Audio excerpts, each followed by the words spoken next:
Belum mulai belajar agama, terlebih dahulu kita akan berdoa. Miss yang pimpin ya, mari kita berdoa. Terima kasih Tuhan buat kasih-Mu. Bapa sudah menyertai dan menolong kami semuanya hingga di awal tahun pembelajaran ini. Kami siap untuk mengikuti belajar agama. Kami mohon pertolongan-Mu Tuhan, kiranya dalam pembelajaran hari ini kami boleh belajar dengan serius dan kami dapat melakukan setiap pembelajaran yang kami peroleh, kami dapat melakukannya dengan baik. Engkau memberkati kami dan Engkau menolong kami Tuhan, anak kami satu persatu. Tuhan memberikan kekuatan dan kesehatan kepada anak-anak kami dan kepada Misati, supaya hari ini dan selanjutnya kita belajar dengan baik. Di dalam nama Tuhan Yesus kami berdoa. Amin. Selamat pagi. Shalom. Anak-anak yang Miss kasihi, siswa kelas 1. Selamat berjumpa kembali dengan Miss Hati. Pada pagi hari ini kita mengawali pembelajaran agama, yaitu mengenai Allah mengasihiku. Setiap anak pasti memiliki orang tua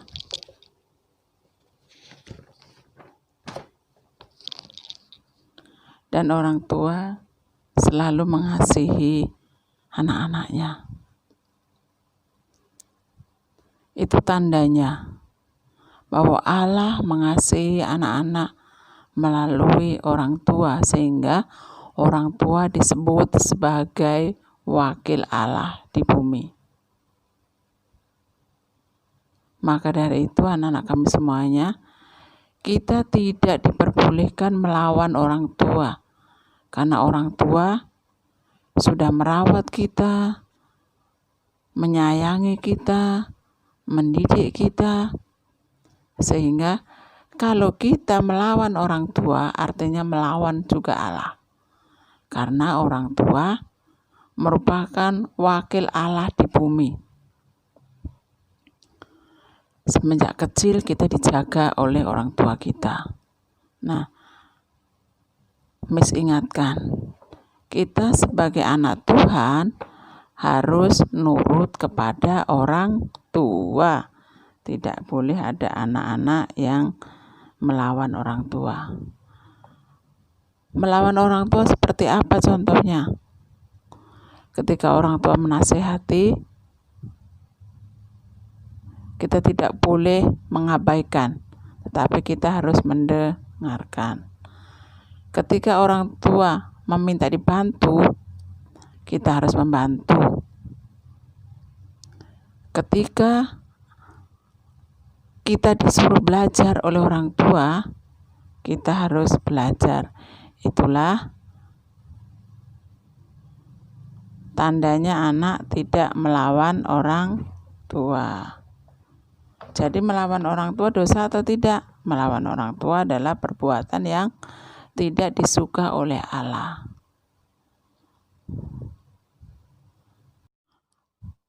Tuhan yang menciptakan bumi dan isinya, Tuhan juga yang memelihara semua ciptaannya. Tuhan menciptakan banyak sekali yang diciptakan Tuhan, yaitu manusia, tumbuhan, binatang, matahari, bulan, bintang, air. Nah, manusia ada laki-laki dan ada perempuan. Itu semua diciptakan Tuhan. Sehingga kita tidak boleh membeda-bedakan antara yang satu dengan yang lain. Karena semua manusia diciptakan oleh Tuhan. Kita harus mau berteman dengan siapapun. Baik itu teman yang keriting, baik itu yang rambutnya lurus, baik yang putih, baik yang hitam, baik yang kaya, baik yang miskin. Kita harus mau berteman. Kenapa? Karena itu adalah semua ciptaan Tuhan. Tuhan juga menciptakan tumbuh-tumbuhan. Tumbuhan apa yang diciptakan Tuhan? Banyak sekali Tuhan menciptakan tumbuh-tumbuhan. Ada tanaman buah, ada tanaman sayur, ada tanaman rumput, ada tanaman bunga.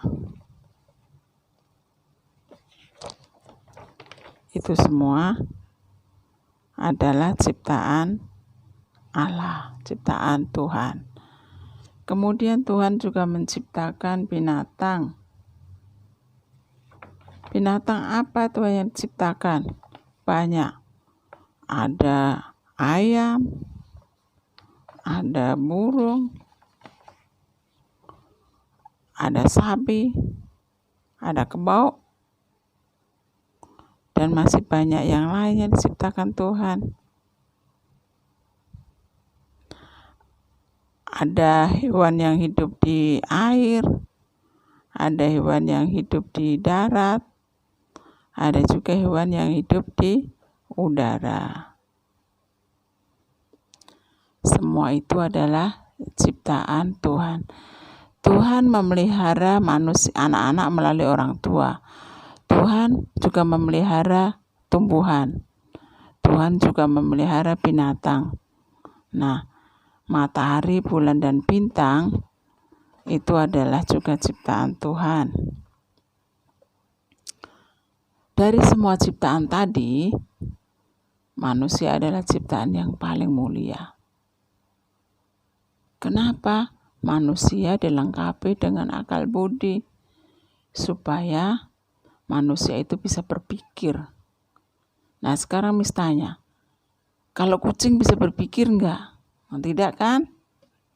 Hanya manusia yang bisa berpikir.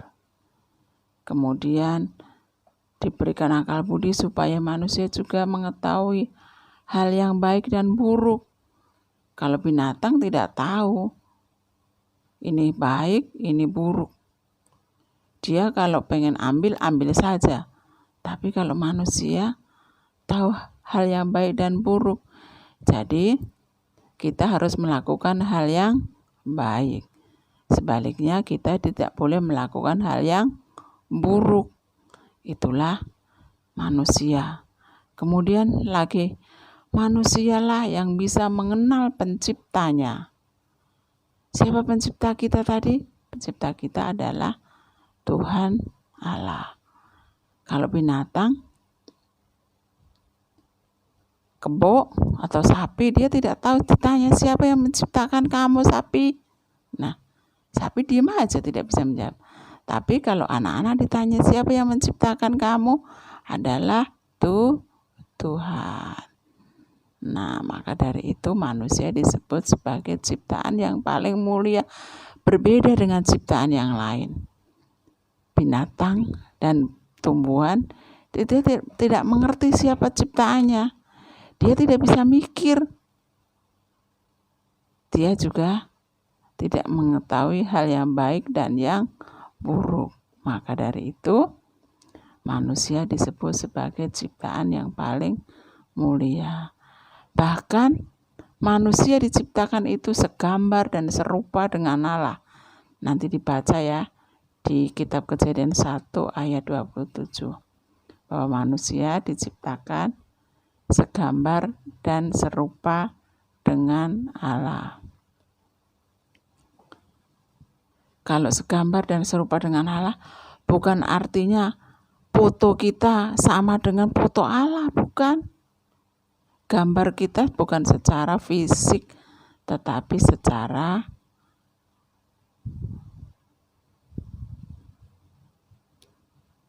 kita mirip. Manusia diciptakan segambar dan serupa dengan Allah.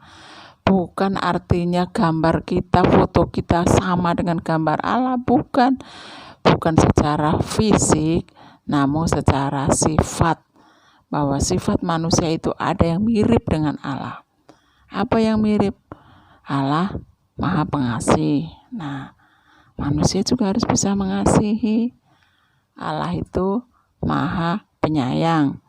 Manusia juga harus bisa menyayangi orang lain, menyayangi binatang, menyayangi tumbuhan. Apalagi Allah adalah Maha Pengampun.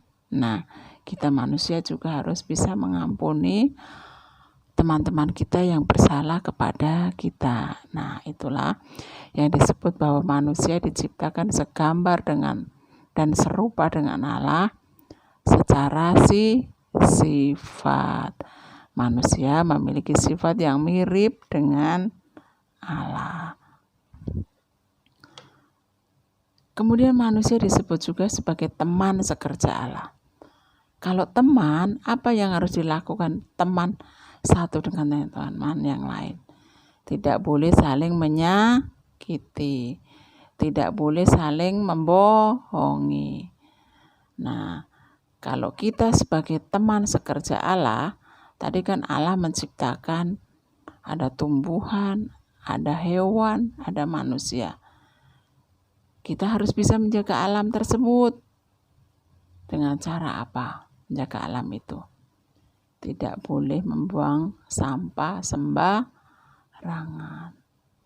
Nih contohnya, rumah kita sampah tidak dibuang sebulan. Taruh terus. Apa jadinya? Jadi bau kan? Kalau sudah bau, timbullah namanya penyakit. Maka dari itu sebagai teman sekerja Allah, Allah adalah teman kita juga. Nah, artinya kita harus menjaga apa yang diciptakan Allah. Yang pertama, kita tidak boleh membuang sembarangan, sampah sembarangan.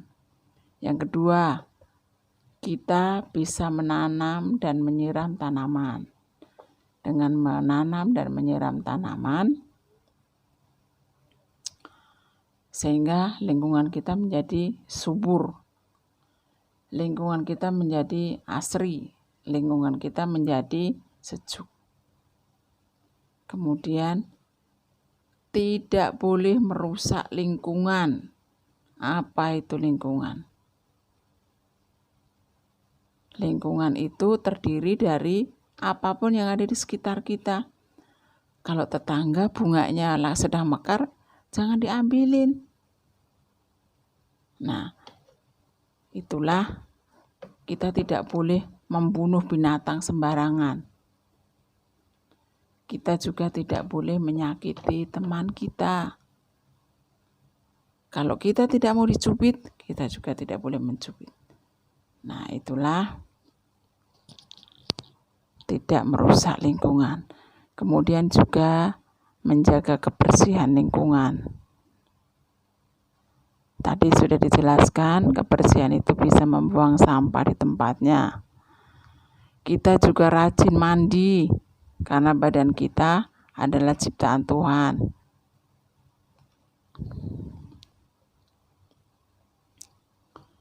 Kemudian manusia harus menyembah Allah.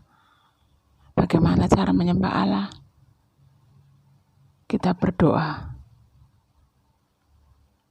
Berdoa bisa dilakukan kapan saja. Saat mau makan, kita berdoa. Mau tidur, kita berdoa. Mau mulai belajar, kita berdoa. Mau pergi, kita berdoa. Artinya kita ingat kepada Tuhan. Kemudian juga bisa menyanyikan lagu pujian. Menyanyi lagu pujian bisa dilakukan dimanapun. Bisa di rumah, bisa di sekolah, bisa di gereja. Bukan hanya di gereja saja kita memuji Tuhan, tapi bisa dilakukan juga di rumah. Selanjutnya, kita bisa membaca dan mendengarkan firman Tuhan. Membaca Alkitab itu sangat penting, karena melalui Alkitab kita mengetahui firman Tuhan. Melalui mendengarkan firman Tuhan dari khotbah pendeta, kakak sekolah minggu, misi sekolah, kita dapat memahami firman Tuhan. Kalau kita bisa memahami firman Tuhan, kita juga bisa melakukan kehendak Tuhan. Nah, pembelajaran agama hari ini cukup sekian, dilanjutkan minggu depan. Terima kasih, Tuhan memberkati kita.